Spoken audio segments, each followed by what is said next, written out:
Anyways, I was going to make some little magnets with all my Sculpey. And I don't know what to do. Ooh, so many scraps. Ooh, golds. So when people are mean, it sucks because you want to be friends and you're just disappointed. And then they do it again and you're just disappointed. And then you think, how much of a beating am I going to take? And it sucks because we have fun together, but this is the thing. How many chances are you going to take? I'm going to keep going because I really enjoy standing up for myself. I really do, and I'm getting really good at it. Like, don't say that. And that's another thing. Darn it.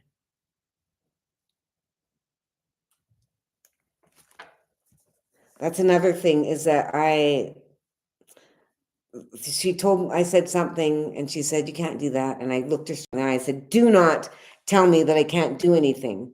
Because she was always saying that at the beginning of a relationship as friends, she would say things that to discourage me from stuff. And I was like, stop doing that because I can do whatever I want. And I had to explain to her. And I said, I shouldn't have to explain to you. Don't discourage me from anything. I can do whatever I want. And this is what I'm doing. And I can do it. And I'm going to do it. And if you're not going to support me, then why are you here? And so this is important. We need to say these things around those that take advantage of us and don't support us fully.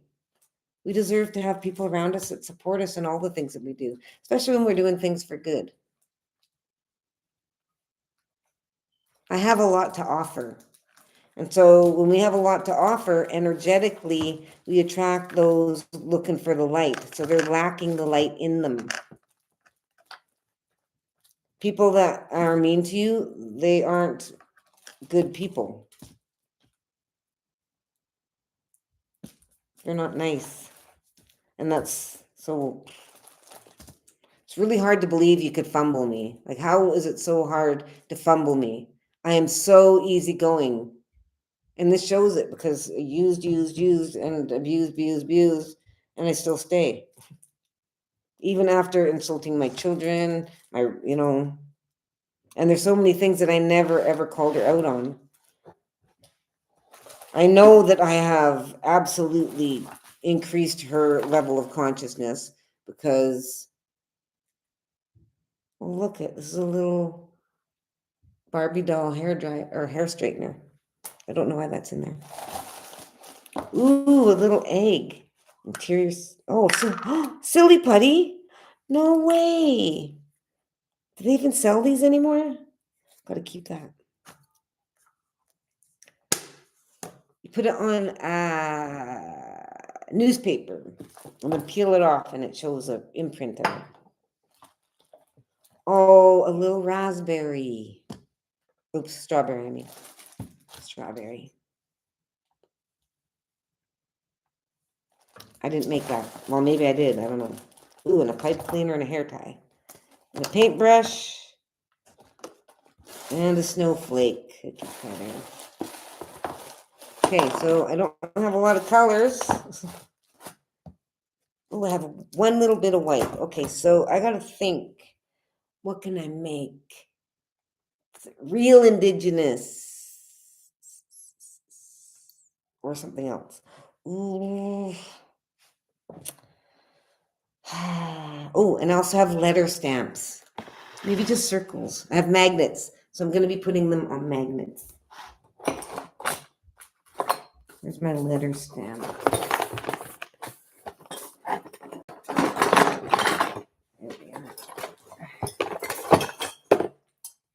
My little crafting room is packed solid with almost everything you can imagine. Except some things, but I'm really blessed. So I was thinking maybe just an oval or what? TP shape. Oh, this cookie cutter. I wonder if you can make your own cookie cutters. Like if I opened it on, of course, this snowflake has so many bends, but I was thinking if I could unbend it, and then I could shape it into my own shape, like a buffalo or a teepee. And then, also I guess I could cut around. But Sculpey, these are kind of big.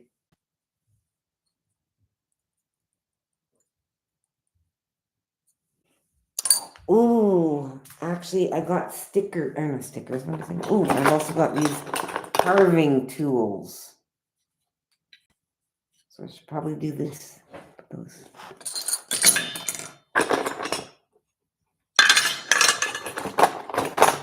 I should look at these so that I understand what I'm doing.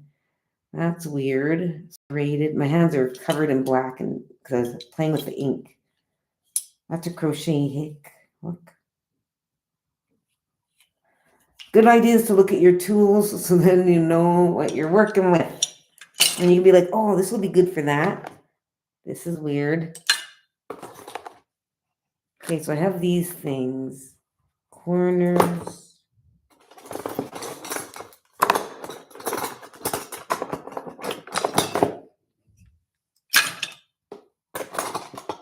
Ooh, Christmas tree. Ooh, I wonder if I could straighten that out and make it look like a teepee. Probably not.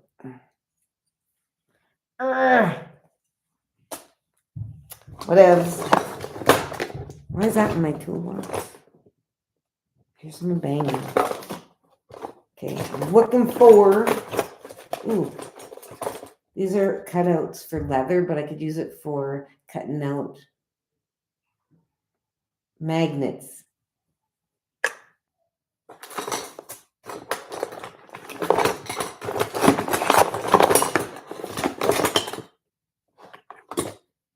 Here's a little one. Not probably big enough to write in though. These are the magnets I'll be using. So they're a whole bunch of. Oh, it's the exact same size. This isn't. Darn it.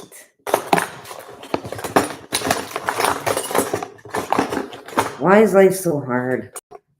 Setting boundaries. Setting boundaries.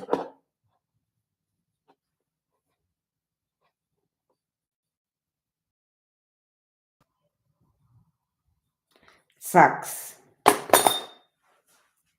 You want to be friends with everybody. Or I want to be friends with everybody, but when people are mean, you can't be friends with them. They're making me have to respond. They're being mean, making me defend myself. Hey, over here. Just gotta wash my hands because all that oil and crap.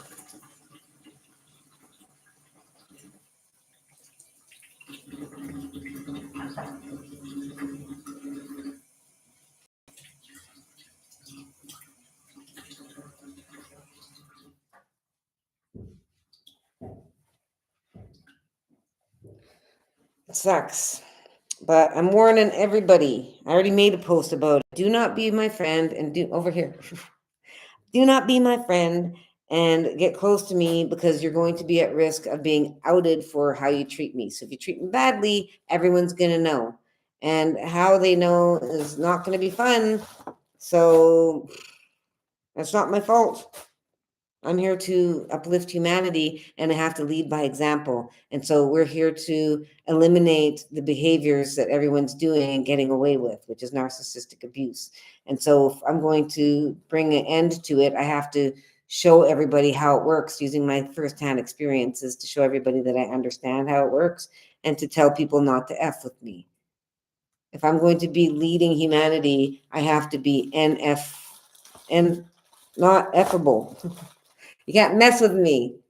And so how do I make people not mess with me when I'm not allowed to visibly or physically use physical force? Then it's by using the truth. The truth will strengthen you and show courage, and it shows strength. And that's what people will respect. They'll be like, wow, she's actually brave for speaking out. F yeah. F yeah. And I'm not being silenced anymore. I was with that demographic used and abused my whole life. I got my birth certificate, and so now I'm like, I'm not in there anymore. I'm not going back in there. I want out. I want to go live with my people. If anyone deserves to live with their own ethnicity only, it's me. So let me live on there. But no, I'm working on that. So, and then I tell everybody the truth, what everyone did. And so I have the right to. Everyone has the right to tell who their abusers are and what the abusers did to them as many times as they want, wherever and whenever they want. A victim of abuse has the right and is encouraged to share publicly the events that happened and the names and the photos, because that helps protect us. It keeps us safe. If no one else is going to, then how are we going to protect ourselves? We have to know who the predators are so we can keep our children away from them and the women away from them. Because if we don't, it continues. We have to know the locations and the tactics that these abusers use in order to minimize them using us and abusing us.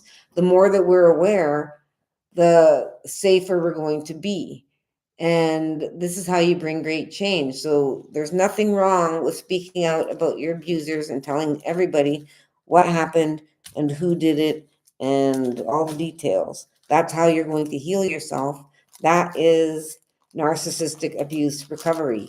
You have to find your inner bear. You have to find your courage. You have to find the mama bear in you, not only to defend your children, but to defend yourself, the child inside you.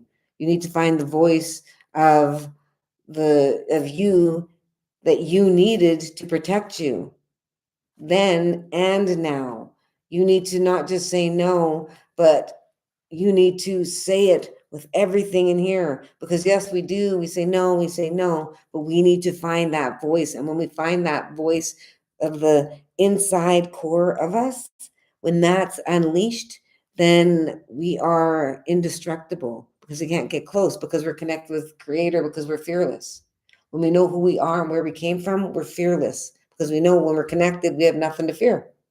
And then that's what takes away their power, is because we're fearless. And the truth is power. So we are fearless and we tell the truth, and they will scatter the darkness because the tactics are being known, their names are being known.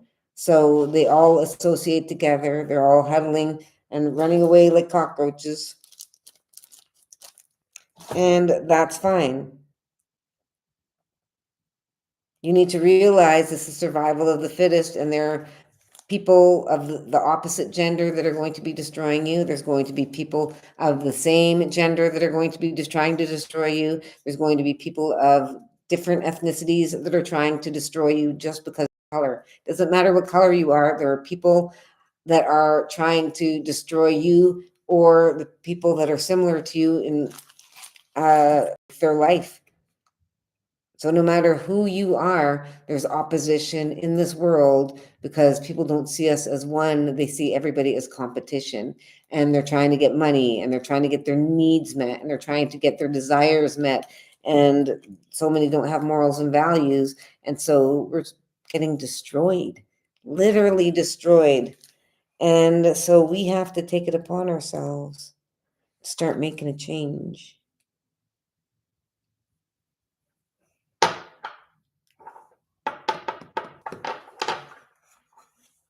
I'm going to go and eat. I love you. Thank you so much for tuning in. Someone's screaming, a little baby, like crying. I just want to thank you for joining and listening to me, and I hope that you learned something.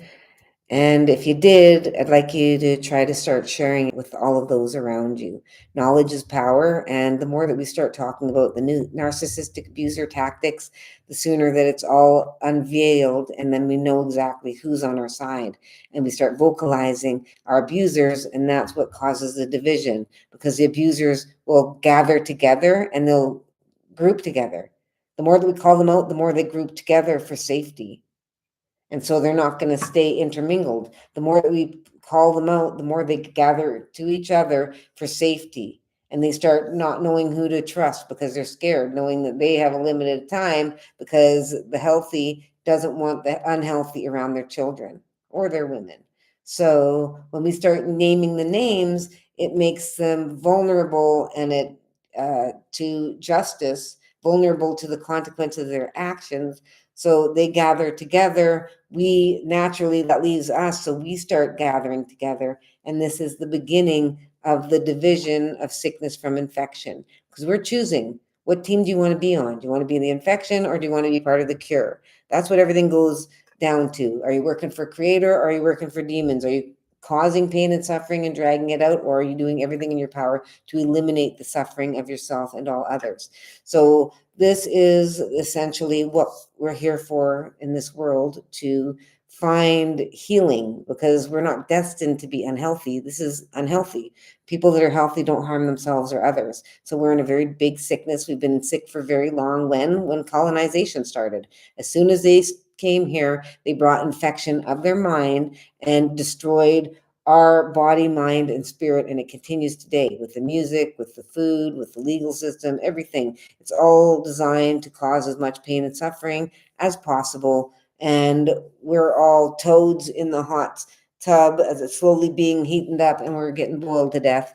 And so if we don't want to get boiled to death, we need to jump out. We need to no longer participate, and that's how we jump out. We start calling attention to the abusers and no longer defending them. That's how we jump out. So we're either defending them and staying in there, watching them turn up the heat, and we're saying they're not turning up the heat. You're imagining things. It's not that same heat, same heat. That's what they're saying. So they make up lies, get you to believe them so that you do not jump out, and then you do not continue telling people to jump out, because knowledge is power. And the more you speak truth, the more people go, wait a second. And then it starts the seeds of thinking turning. Can we trust these people? No, you can't trust everyone running. All of the things in this are running for money and do not care about our health and wellness so that they can make money. And so this is a sad reality. So the more that you realize this, the more that you are in your power. So don't be afraid. Remember that fear empowers darkness. You have nothing to fear. You literally have nothing to fear, because except for fear itself. So don't, you're repelled by it. It's your kryptonite. Fear is your kryptonite. So being brave and courageous is a choice, just like happiness is a choice. Your haters want you to believe that you can't choose to be happy and that you can't choose to not think about things. Yeah, you can. It's called self-control, thought control. You can control your thoughts. It's your body, mind, and spirit. You think God gave you a part of your body that you can't control? What would the purpose be? The only time you can't control it is when you're infected with the sickness that gets in your mind and makes you think that you can't control yourself. So then it makes you indulge, use it as an excuse, because you know the truth that you can, but you're using it as an excuse and a crutch so that you continue causing the pain and suffering. So it's cognitive dissonance. You know what's going on and you hear it, but you're just choosing to be malicious anyways, and you're destroying yourself and others. So, and then when it happens and you find out you got cancer or whatever, you're going to go, oh my God, why didn't I stop this? I knew it. Exactly. So the more that we share truth, the more that people hear it, and then the seed's going to get planted and they're going to stop doing the harmful things sooner than if we don't talk about it at all. So we're not supposed to be silent about all of the sicknesses. We need to let everybody know, especially the children, the side effects of abuse and the side effects of addiction, so they understand that it's a choice. Addiction is a choice. Yes, we were manipulated into using these when we had no other choice, but now we're at a time where there are other choices. We're not as enslaved, so now we have more freedom, and we have the freedom to choose.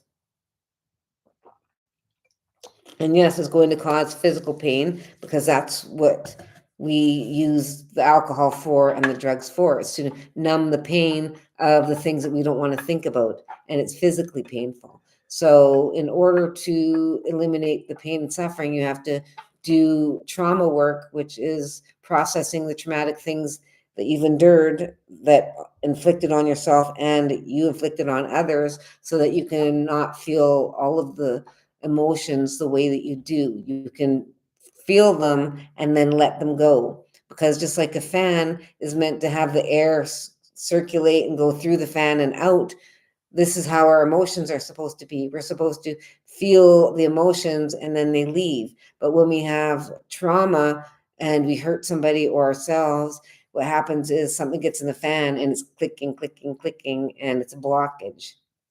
It's not being released. So working for shadow work is processing your traumatic events and allowing it to move out of your energy field. So it takes away the blockages, which actually increases your health. It increases your immunity. So your physical health declines when you have impurities in your belief system, as well as impurities in just your traumatic events.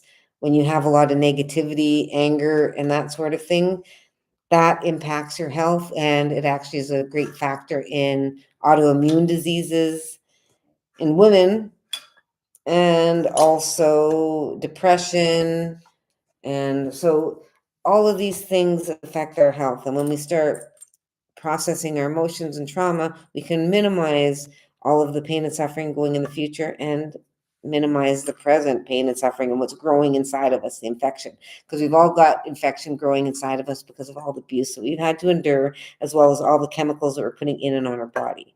So there are lots of areas where we can cleanse our body, mind, and spirit to become healthier. And when you start, using all of your time to devote to healing of your body, mind, and spirit, that's when you know that you truly respect yourself. You realize that you've only got one body. You don't want pain and suffering. And you realize that this is a candy shop of pain and suffering where you get to choose what you're going to dabble in for pain and suffering, because everything is available at the push of a button through the internet or just in the neighborhood. Everything that you need to cause you pain and suffering is everywhere. You just have to say it and it will manifest. So we don't want to be dabbling in this bad stuff. No, but we want to be educating everybody about those that are trying to get us to dabble in it, as well as those that are dabbling in it and are trying to entice us to dabble in it, and abuse us and our children. Look, I made a marshmallow. So, yeah. Anyways, I love you so much. I hope you have a great evening, and I'll see you tomorrow, or maybe Monday.